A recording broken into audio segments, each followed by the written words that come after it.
I'm not a hero, but there is a hero around me.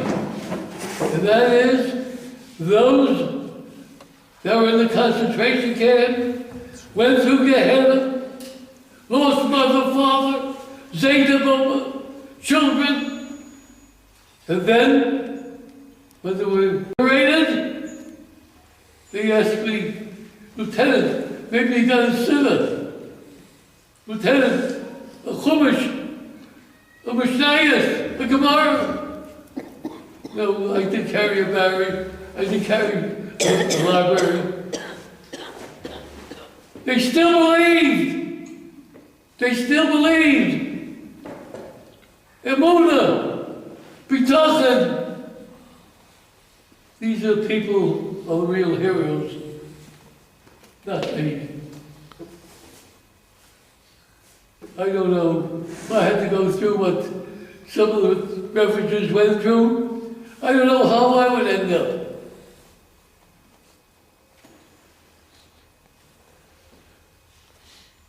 Dr. Bank requested that I say a few words. I forgot to ask him how much time he gives me. As much as you want. Oh, that's beautiful. Don't get scared. For the simple reason that he knows that I speak without a stop for 4 hours. I've done it more than 100 times. I've done it all over the world. I went speaking. The Rebbeinu Shalom gave me a big privilege. You heard of concentration camps? Well, don't look down. I was the first one to go into a German concentration camp. Liberated it. My fortune was that I was able to speak Yiddish. And how did that happen? Ordorf. I took many pictures, and I'll show you just some of them. Pleasant to look at. But this is the day of liberation.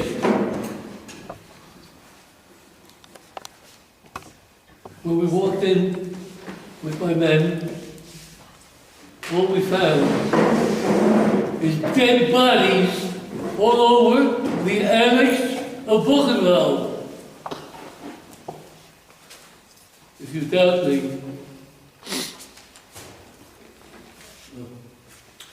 will someone help me get those?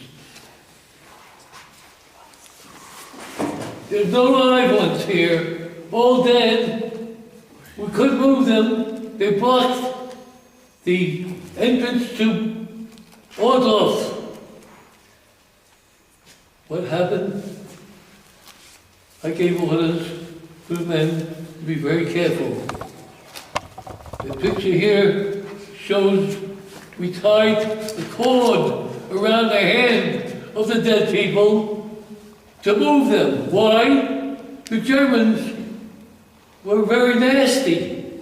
They used to take a grenade, pull a pin out, take a dead body, put it on top, and if we soldiers were riding in our jeep or tank, whatever it may be, we saw the dead body, we're Americans. We got out, took the head, took the foot, and we throw the body on the side for grave registration to come and pick up the bodies. We had to move every one of the men to know that they weren't movie shots. We went in the background of the picture here, you see all the other barracks. There was one thing in the barracks, stench. Stench, you had a vomit, so move, we walked in. Where were the live children? Where were the live people? We have no answer. But it was, as I said before, this was an annex of Buchenwald. We heard a knocking on the door. We took the guns out from our shoulder, from our pistols, and we still wanted to start shooting. One of my corporals, Rojo, an Indian, a Sioux Indian, volunteered to fight for us, because he didn't have to. Yelled, "Don't shoot! This is a typhus ward." Oh, typhus, we were already injected. But now, slowly we walked into that ward of the typhus. We looked around. This one's dead. That one laying there has got maybe another hour or two, he'll be dead. We went through. Those that were standing on one foot, those that hold on to the walls, were looking at me. And I said in Yiddish, "Efter bist du a Yid?" No answer. "Efter bist du a Yid?" No answer. Some of them answered me in Hungarian, in Czechoslovakian, in Russian, in French. But when it came to the end of the barracks, I said to the two people sitting there, a 16-year-old boy from Hungary and a 35-year-old man who escaped from the Warsaw Ghetto. This is a picture. I covered it with my blanket because the smell, the odor was so thick I couldn't take it. But how can I walk away? These two admitted that they're Jews. Should I walk away and say, "Nice meeting you, Shalom Aleichem"? I said to Roger, "Get a blanket." You see, I covered the young boy with a blanket. So the stench should come towards him and wait for me. I said, "Was kann er tun für dir?" And the older one said, "A stickel bright, a stickel bright." I said, "Rojo, we haven't got bread. We have hardtacks. That was our rations. It was a cracker, a cracker that you needed your back teeth. We needed, young fellas, needed their back teeth to chew it. We couldn't give it to them. They lost all the teeth that they had left."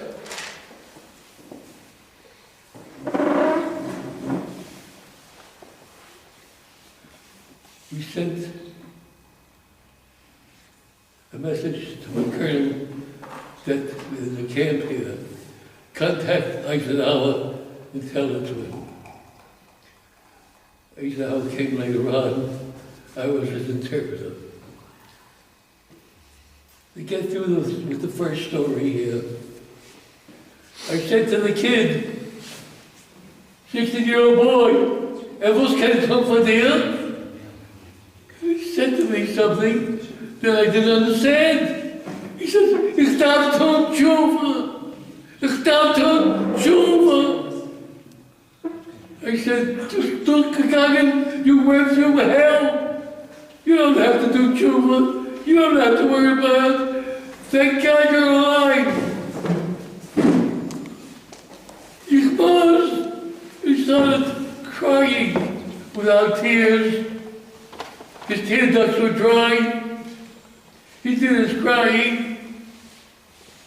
And I said, "All right, I feel I will console him. Tell me, why do you have to do tshuva?" And he started talking, and telling me something, and he broke down. So I said to the other gentleman, the other Jew, "What was you trying to tell me?" He said, "Look out the window. What do you see?" "A gallows. And a bench next to the gallows."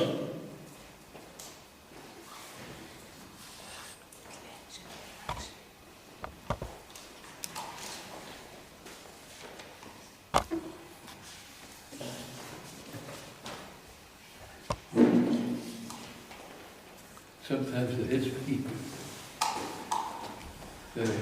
Just recall things I saw make me sick. The story is with this gallows. I said, what's the story with the boy? Someone escaped. The commandant was an SS officer. He didn't know from Glassman. And he said, I want the name of the one who escaped. No one knew. For the simple reason, that's what I was told, they didn't talk to the fellow working with them. They're digging the holes. They're working on the road. They didn't talk to each other. For the simple reason, the SS had his dog next to him. And he saw two men speaking. He said, they're probably trying, figuring out how to escape. The dog he would send the dog after them, and I don't have to tell you what happened to the individual. So they didn't know each other's names. They didn't know who escaped. She said, well, tomorrow morning, I want someone to try to figure out what was the name of the one that escaped. Morning came. They all lined up next to the gallery. And the commandant yelled out, he was a colonel, all right, now what's the name of the one that escaped? He looks around and sees all of them, all the men, all the inmates, no answer. Now we're going to play our games. And you know, I enjoy the games, but you don't like them. Every father and son step forward. This 16-year-old boy stepped forward his father. Then he said to the father, the officer, stand on that stool underneath the gallows, put a rope around his neck, tied it on the end of the gallows. And then he said, I'll give you 1 minute, and you can see an exhibition. You probably never saw this before. But you see, his son is going to kick the stool from underneath him and take him out of misery. Well,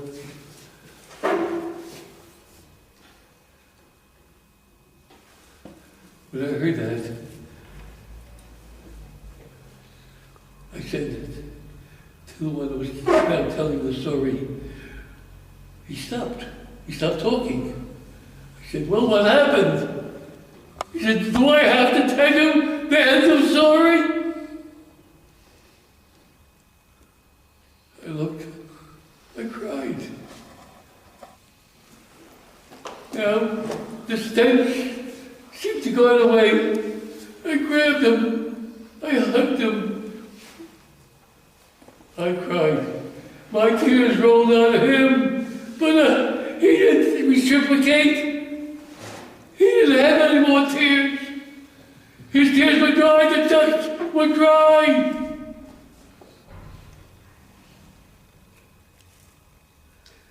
This was my introduction to the camp. Here you see, you know, you only know Buchenwald, Dachau, Auschwitz, all these camps that had machinery to kill people. But this one didn't. But the camp commandant had orders. Once you kill someone, bury them immediately. And so they dug holes and they were buried. Why? You can't count when they're underground. They don't know where it's underground. There was no Matef to put up. Now here's what they did. You see these ashes? That's from a human being. The bones of a Jew who was killed. A 55-gallon can right here in this corner, the big can of oil that cannot be used any longer. It was poured on them, and then they had the use of something else. You see here, how can a fire burn? Usually, if you have a pile, like a pyramid of bodies, and you throw the oil on the top is going to burn, but the bottom doesn't. What did they do? The Germans were very clever.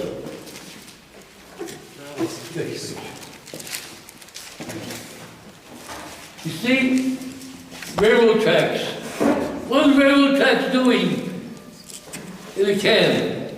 The bodies were put on the railroad tracks so that the oil will be on the bottom.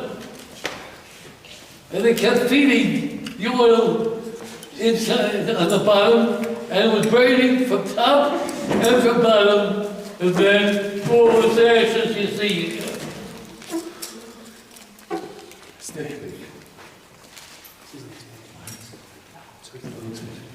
Here you see a body that's only partially burnt, but you can make the whole body out. It's not a schwarz, it's not so dark, it's a white man.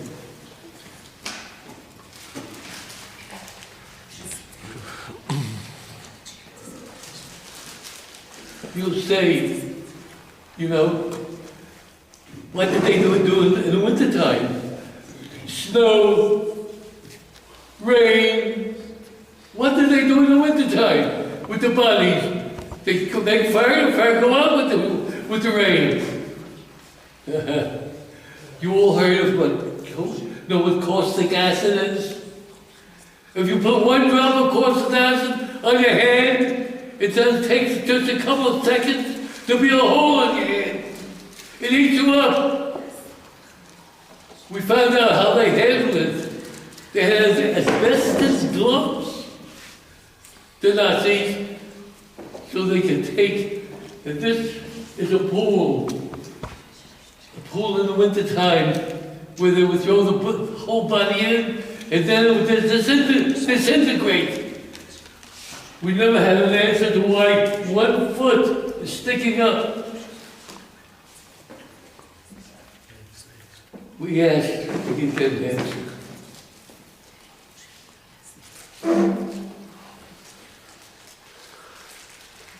This story was the introduction.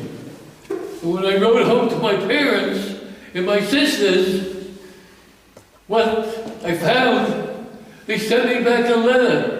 And they said, Maya, you had too much battle. From Normandy on, all you were doing was fighting. Now you're in Germany. Maya, take it easy. Don't write to Mama. Don't write to Papa. They get upset. It's coming out of your head. You're making up stories. If my own parents didn't believe me, tell me. How is my fellow Jew going to believe me? How is a guy going to believe me?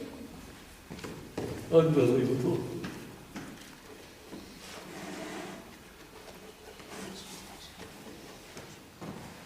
I'll tell you now. I'm in Birnbaum. Next page. Oh, I'll skip that. That's a little disgusting.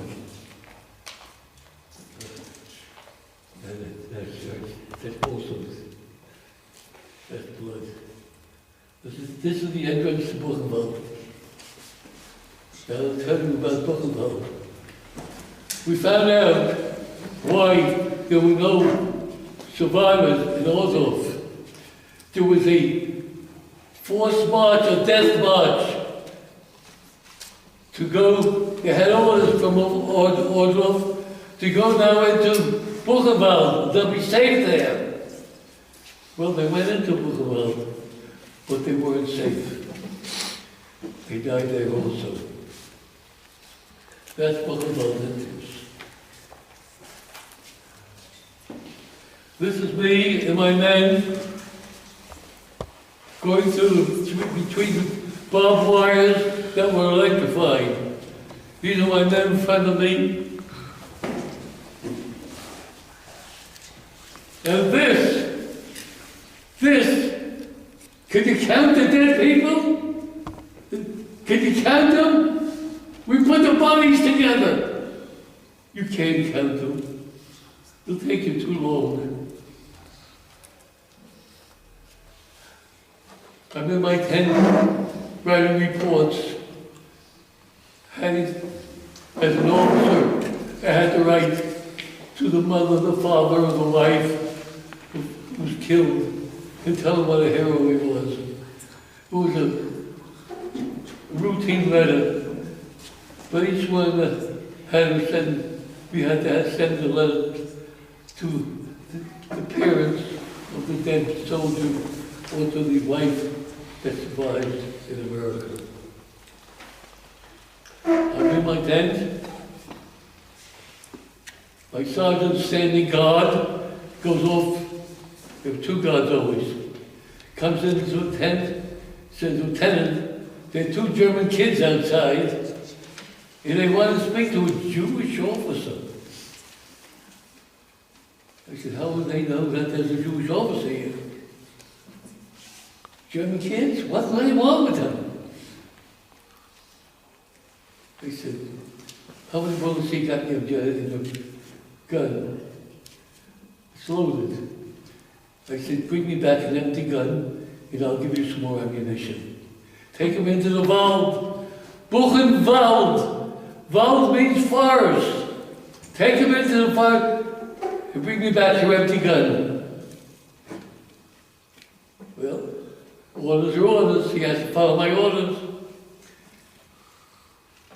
He goes out of the tent, tells the kids, "Go forward, go this way, come that way, come that way." Now they're in the middle of the forest. He picks up his gun, and one of them turns around, and he says to his other friend, they were cousins, Bornstein, "Dear friends of mine, Ad Hayom! Ad Hayom!"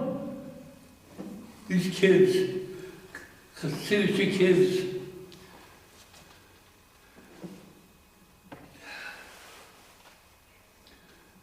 one says to the other, "Do you know what he's pointing the gun? He's going to kill us." Yosef, that's one of the cousins, says, "Did you tell?" They spoke German. They were already 3 years in a concentration camp from Lodz.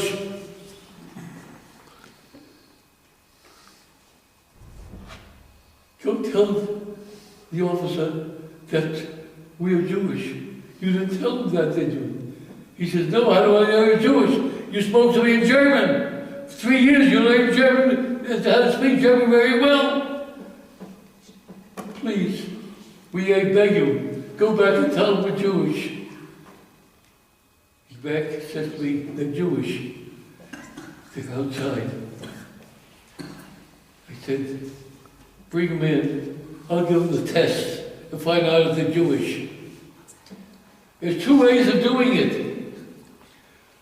The natural way when you speak Yiddish, "Was ist dein Name?" And they tell them, but it's also German. But instead of asking, "Was ist dein Name?" I said it in another way, in Yiddish. "Wie soll heißt du? How are you called?" When they both told me their names, I said to the sergeant, "Go back to your post, be good with me. Tell me, what can I do for you?" "We want to borrow your tefillin." I said, "How do you know I have tefillin?" "That's why we asked for a Jewish officer." "Doesn't every Jew have tefillin?" So I said, "Oh, these are 2 innocent kids. Doesn't every Jew have tefillin? No." Should I tell him? No, not every Jew has tefillin. I gave him the tefillin. I gave him a siddur. And then after 5 minutes, I'm doing my pencil work done, and I said to him, "Das ist nicht ein Spielchen. This is not something to play with. This is not a ball. If you don't want it down, put it on the tefillin, give it back to me." And they both said, "We never had a mitzvah. We don't know the halachas of putting on tefillin." I apologized. I said I didn't realize it. I showed them how to put on tefillin. They davened. And when they got through, he said, "Give us mazel tov." I said, "Mazel tov? What's the mazel tov about? We just had a bar mitzvah in your tent." Putting on the tefillin for the first time in their life. Now, ladies and gentlemen, we go through the shyness one after another. But the Liberator Shalom gives us mitzvahs.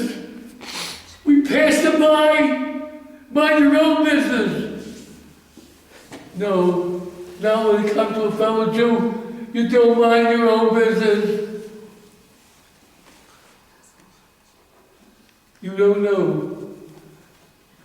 After 120 years, when we have to give a reckoning, nobody should have said, "Don't you remember this bicep? You didn't do anything about it." Someone came to your door, and you said you're too tired. You can't speak to me. You let him go. You know who that was? There was a man that was trying to collect money for his children. The Bible tells him, he said, "Well, I didn't realize it." My point is, we all have opportunities, but what do? We don't face it. We make an about face. We turn the other way.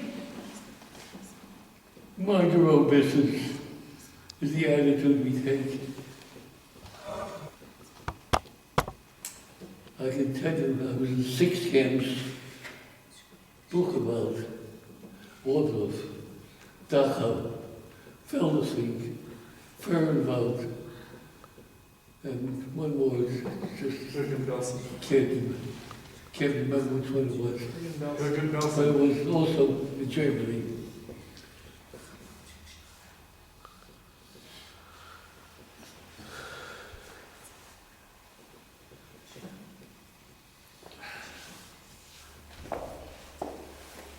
I just want to show you something that not everyone would grab. See all these dead people, yeah? Next page. Next. No. Right. Here you see, they're picking up the bodies. German civilians are picking up the bodies and bringing them for mass burial. Again, another group of German civilians picking up the bodies.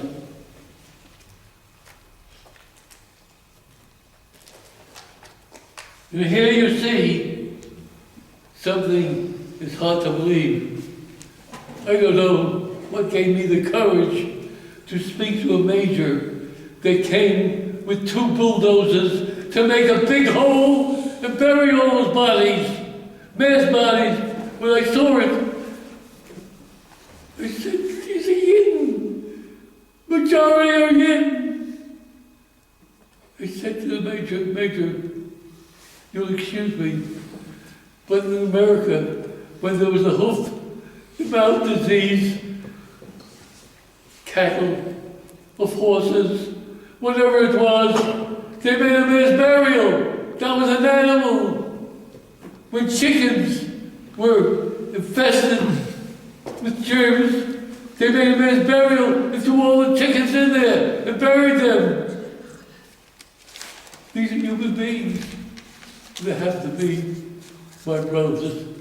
These KTH have there's 6 feet that belongs to them. Them go into the earth with the 6 feet for private. The major looked at me and said, Lieutenant, what do you expect us to do? Dig graves? He said, yeah, that's a good idea, Major. That's a good idea. Could I have permission from you to take a few trucks, go into Weimar? That's the city, the closest city to Buchenwald. I'll get the German civilians with their shovels to come and dig graves. Lieutenant, I have 24 hours to get all this underground. Under the ground! Here you see the Goyim digging graves. Would you believe it? To bury them. And the yellow page. And what do you see here? Here are the dead bodies to go in. Higher up so you can see this. The stick has been between each body. The major the next morning said, you worked all night long. I said, yes, sir. You get through by 12 o'clock at noontime? I said, I hope so, sir. He laughed at me and he said, oh, of course. You have a gravestone for each one, haven't you? And I said, yes, I have. And he looked at me. He said, I was just joking. I said, but I wasn't joking. I have a gravestone for every one of them. Buchenwald, enough wood there. That night, we cut the trees. You're right there. We cut the sticks. See the sticks here? We cut them and took the tattoo number on the hands. Each one. We did it with crayon because when it rains, crayon is made with wax. It would go off. If we did it with paint, it would come off eventually. And he said, the ones that going to prove? I said, Major, maybe we'll find the names of the people, these numbers corresponding to a Jew. So we'll know that this is a Jew, that this is a Jew, and this is a Jew. He put out his hand and said, job well done. Now,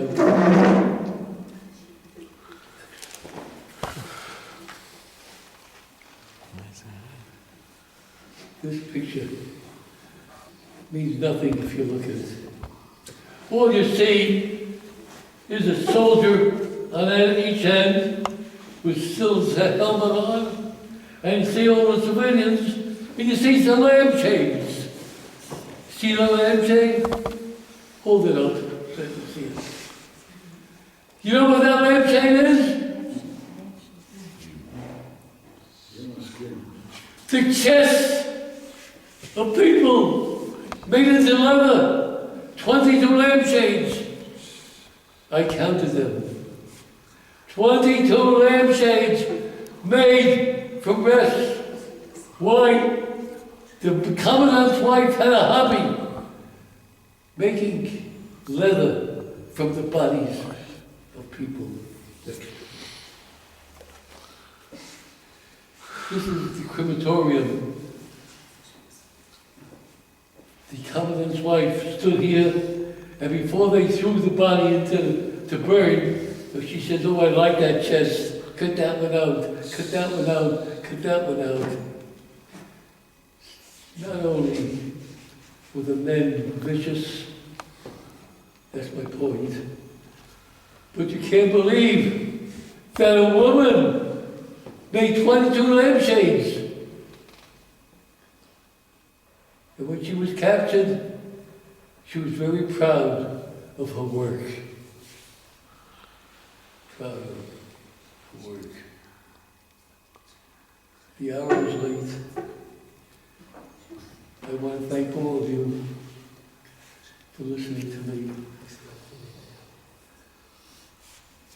There's a lot more to say about this. A lot more. This was the first two camps I was in. A lot of things happened there.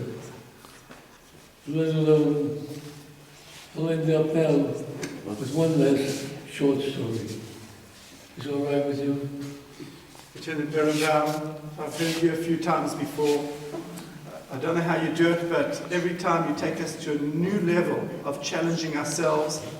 I just want to congratulate you on the amazing, awesome work you did 70 years ago, rescuing the remnant from hell, and coming here tonight and sharing with us the vision that we have to have for each and every Jew, the living and the dead. And we thank you for the awesome inspiration you continue to give the nation. May Hashem bless you. At Me'ah Esrim, Kulanu B'Yachad, 120 years, please God, in good health and happiness with your family, our family, the whole nation, and King David. Thank you.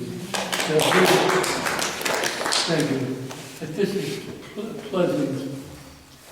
And we'll skip this one. We'll skip this one. Sorry.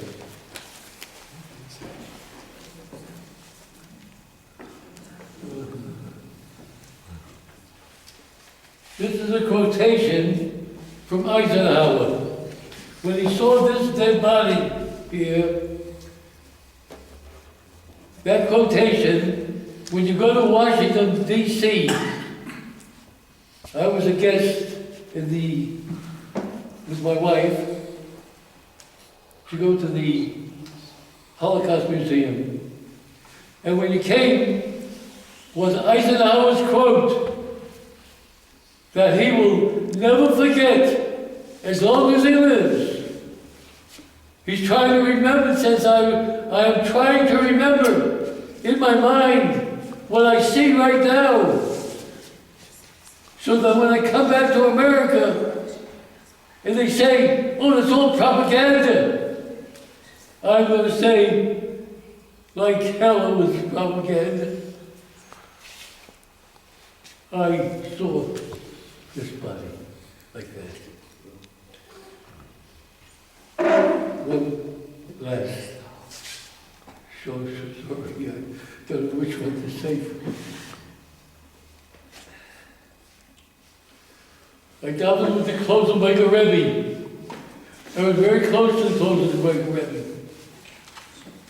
in the camp. That was in Felderfink, it's another camp. An annex of Dachau. I davened Yom Nadayim. We came in the morning, we davened Shabbos, take the Sefer Torah out, we lay, say the Haftorah,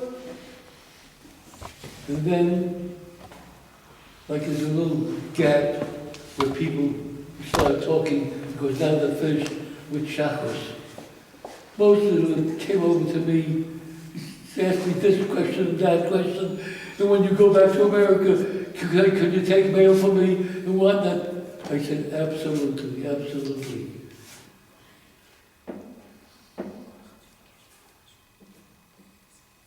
All of a sudden, I see the men who had got too many had Talisim, because I had brought the Talisim I flew in from Bavaria to London. I was there for 36 hours. We collected Sforim and Safe. everything you could think of, chauffeurs, and even kittlach, the kittlach for people, for Yom Kippur. Used stuff, of course.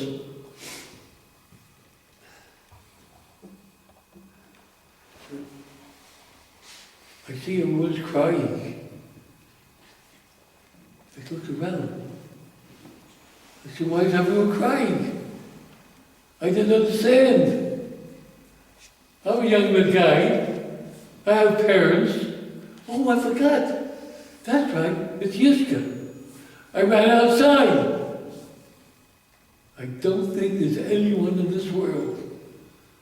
I'm the exception, because I was there, that did a solo.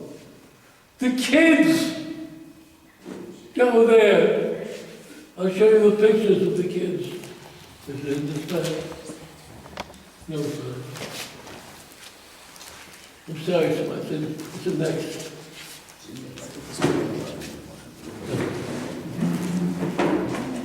The kids all had the same Yiskin. No one came out. I was the only one that came out. What did we do? We said, if I tell us the people, no one's going to believe me. I did a solo when it came to Yiskin. I was the only one out. And everyone inside was just crying away and saying Yiskin. Everybody should give all of us, without exception,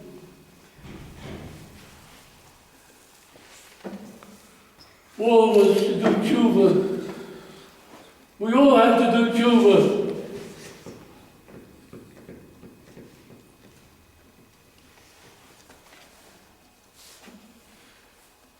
That next year is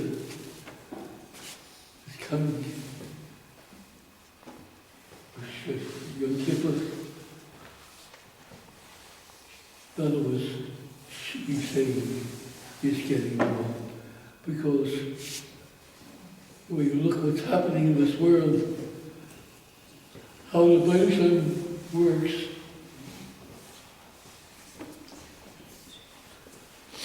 he should release Mashiach.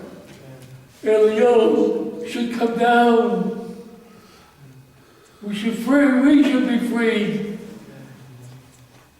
Like we soldiers freed, only with God's help. The Birnbaum should free us to send the Mashiach. So that we rejoice and have peace and harmony amongst all of us together. I want to thank you very much. Amen.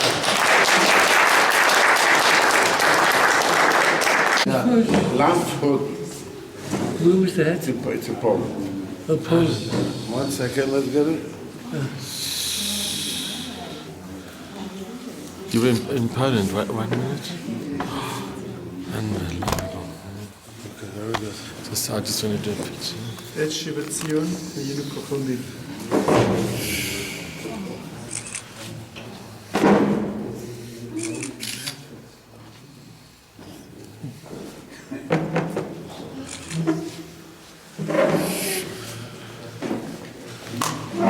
Yeah, also in him. Yeah, he's liberated. You remember? The fire from the government. Unbelievable.